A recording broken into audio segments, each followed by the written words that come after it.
करने वाले कुरुक्षेत्र में युद्ध की इच्छा से इकट्ठे हुए दुर्योधन आदि मेरे पुत्रों ने एवं युधिष्ठिर आदि पांडु पुत्रों ने क्या किया?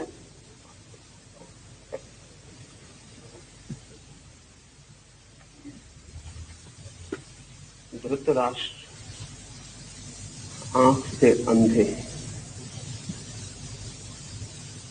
लेकिन आंख के न होने से वासना नहीं मिट जाती। आंख के न होने से कामना नहीं मिट जाती। काश सूर्यदास ने धृतराष्ट्र का ख्याल कर लिया होता तो आंखें फोड़ने की कोई जरूरत न होती।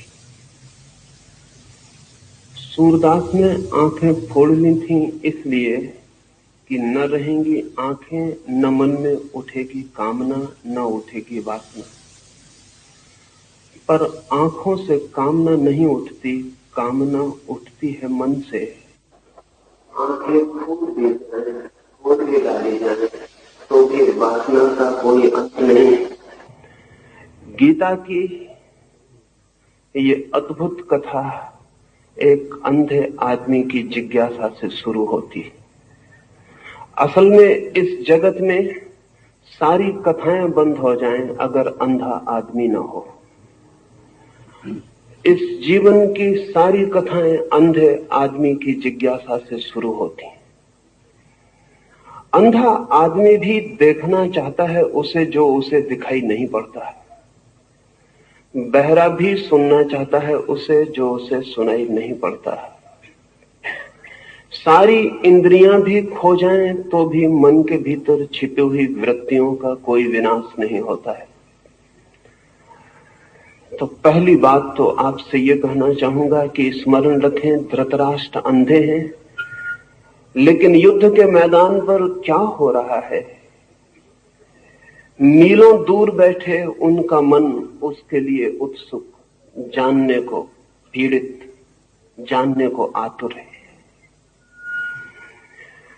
दूसरी बात ये भी स्मरण रखें कि अंधे धृतराष्ट्र के 100 पुत्र हैं, लेकिन अंधे व्यक्तित्व की संतति आंख वाली नहीं हो सकती है, भला ऊपर से आंखें दिखाई पड़ती हों। अंधे व्यक्ति से जो जन्म पाता है, और शायद अंधे व्यक्तियों से ही लोग जन्म पाते हैं, तो भला ऊपर की आंख हो, भीतर की आंख पानी कठिन है, ये दूसरी बात भी समझ लेनी जरूरी है। धृतराष्ट्र से जन्मे हुए 100 पुत्र सब तरह से अंधा व्यवहार कर रहे थे। आंखें उनके पास थीं, लेकिन भीतर की आंख नहीं थी। अंधे से अंधापन ही पैदा हो सकता है। फिर भी ये पिता क्या हुआ ये जानने को उत्सुक है। तीसरी बात ये भी ध्यान रख लेनी जरूरी है कि धृतराष्ट्र कहते हैं धर्म के उस कुरुक्षेत्र में युद्ध के लिए इकट्ठे हुए। जिस दिन धर्म के क्षेत्र में युद्ध के लिए इकट्ठा होना पड़े, उस दिन धर्म क्षेत्र बचता नहीं है।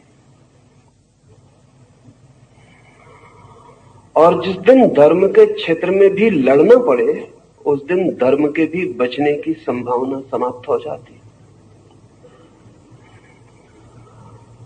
रहा होगा वो धर्म क्षेत्र, था नहीं। रहा होगा कभी, पर आज तो वहां एक दूसरे को काटने को आतुर सब लोग इकट्ठे हुए थे।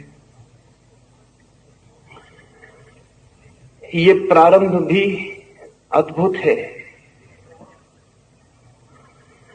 ये इसलिए भी अद्भुत है कि अधर्म क्षेत्रों में क्या होता होगा उसका हिसाब लगाना मुश्किल है। धर्म क्षेत्र में क्या होता है वो धृतराष्ट्र संजय से पूछते हैं कि वहां युद्ध के लिए आतुर मेरे पुत्र और उनके विरोधियों ने क्या किया है, क्या कर रहे हैं, वो मैं जानना चाहता हूं। धर्म का क्षेत्र पृथ्वी पर शायद बन नहीं पाया अब तक, क्योंकि धर्म क्षेत्र बनेगा तो युद्ध की संभावना समाप्त हो जानी चाहिए। युद्ध की संभावना बनी ही है और धर्म क्षेत्र भी युद्धरत हो जाता है, तो हम अधर्म को क्या दोष दें, क्या निंदा करें। सच तो यह है कि अधर्म के क्षेत्रों में शायद कम युद्ध हुए हैं, धर्म के क्षेत्रों में ज्यादा युद्ध हुए हैं। और अगर युद्ध और रक्तपात के हिसाब से हम विचार करने चलें तो धर्म क्षेत्र ज्यादा अधर्म क्षेत्र मालूम पड़ेंगे बजाय अधर्म क्षेत्रों के। ये व्यंग्य भी समझ लेने जैसा है कि धर्म क्षेत्र पर अब तक युद्ध होता रहा है और आज ही होने लगा है, ऐसा भी ना समझ लेना कि आज ही मंदिर और मस्जिद युद्ध के अड्डे बन गए हों। हजारों साल पहले जब हम कहें कि बहुत भले लोग थे पृथ्वी पर और कृष्ण जैसा अद्भुत आदमी मौजूद था, तब भी कुरुक्षेत्र के धर्म क्षेत्र पर लोग लड़ने को ही इकट्ठा हुए थे। ये मनुष्य की गहरे में जो युद्ध की पिपासा है, ये मनुष्य की गहरे में विनाश की जो आकांक्षा है, ये मनुष्य के गहरे में जो पशु छिपा है, वो धर्म क्षेत्र में भी छूट नहीं जाता, वो वहां भी युद्ध के लिए तैयारियां कर लेता है। इसे स्मरण रखने के लिए उपयोगी है। और ये भी कि जब धर्म की आड़ मिल जाए लड़ने को, तो लड़ना और भी खतरनाक हो जाता है, क्योंकि तब जस्टिफिकेशन, तब न्याय युक्त भी मालूम होने लगता है। तो ये अंधे धृतराष्ट्र ने जो जिज्ञासा की है, उससे ये धर्म ग्रंथ शुरू होता है। सभी धर्म ग्रंथ अंधे आदमी की जिज्ञासा से शुरू होते हैं। जिस दिन दुनिया में अंधे आदमी ना होंगे, उस दिन धर्म ग्रंथ की कोई जरूरत भी नहीं रह जाती। वो अंधा ही जिज्ञासा कर रहा है।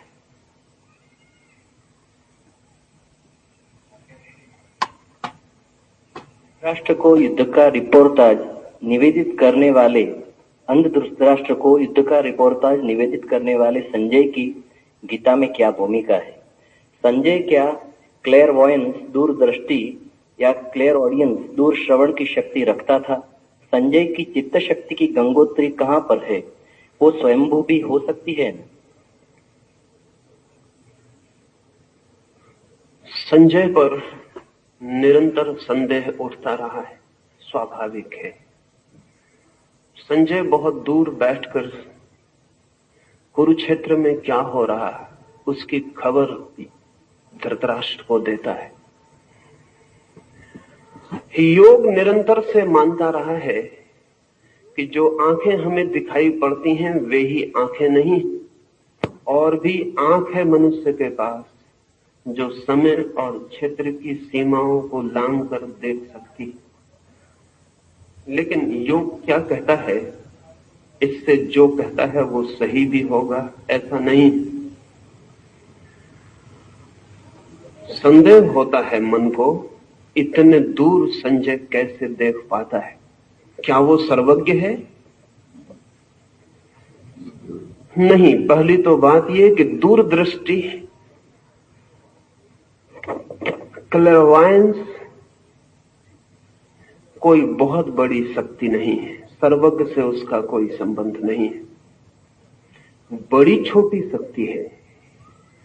और कोई भी व्यक्ति चाहे तो थोड़े ही श्रम से विकसित कर सकता